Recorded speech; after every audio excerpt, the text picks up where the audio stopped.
జెండే, అక్కి, అభి, రాకేష్ వీళ్ళందరూ ఆఫీస్ నుండి ఇంటికి వస్తారు. ఇంటి గుమ్మం దగ్గర జోగమ్మ కూర్చొని ఉంటుంది.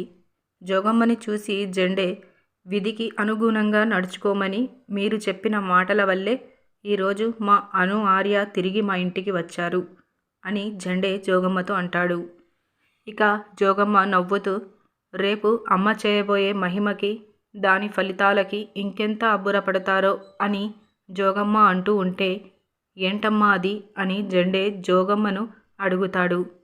ఇక వెంటనే జోగమ్మ అక్కి, అభితో, మీ అమ్మా నాన్నలో ఒకరికి గత జన్మ జ్ఞాపకం గుర్తుకు రాబోతుంది అని జోగమ్మ చాలా సంతోషంగా చెప్తూ ఉంటుంది.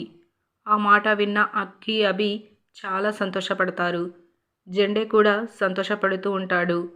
ఇక రాకేష్ అక్కడే ఉండి జోగమ్మ మాటలు వింటూ చాలా షాక్ అవుతూ కంగారు పడుతూ ఉంటాడు. ఇలా మనకి చూపిస్తారు. ఇదండి ఇవాల్టి అప్డేట్స్. ఇలాంటి డైలీ అప్డేట్స్ కోసం మన ఛానల్ని సబ్స్క్రైబ్ చేసుకోండి. Thank you so much for watching.